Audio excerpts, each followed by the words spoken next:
मारा बात गिनिया लोग यार। नमस्कार दोस्तों, आप सभी का स्वागत हमारे YouTube चैनल पर। जहां दोस्तों आप सभी को बता दें कि आईपीएल में भोजपुरी कमेंट्री को लोगों द्वारा काफी ज्यादा पसंद किया जा रहा है। दोस्तों जब से भोजपुरी भाषा को आईपीएल में जोड़ा गया है, बिहार और झारखंड आईपीएल देखने वालों की ज्यादातर संख्या बढ़ गया है।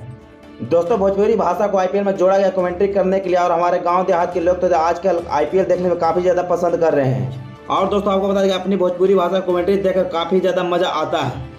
दोस्तों ये मजा तब आता है जब हमारे सुपर स्टार द्वारा कमेंट्री किया जाता है। दोस्तों आपको बता दें कि भोजपुरी भाषा की कमेंट्री दिनेश लाल यादव, निरहुआ और अमरपाली दुबे के साथ मनोज तिवारी भी करते हैं। ऐसन मार देहले छक्का, ऐसन मार देहले छक्का। दोस्तों आप लोगों की डिमांड के हिसाब से हमारे दबंग एक्टर खेसारी लाल यादव बहुत जल्द कमेंट्री करते हुए नजर आएंगे और पवन सिंह और खेसारी लाल यादव एक साथ कमेंट्री करते हुए नजर आएंगे। और पवन सिंह का फैन है तो वीडियो को एक लाइक करके वीडियो को शेयर करें। दोस्तों आप लोग पवन सिंह या खेसारी लाल यादव का कमेंट्री देखना चाहते हो तो कमेंट करके जरूर बताएं। वीडियो लास्ट तक देखने के लिए बहुत बहुत धन्यवाद।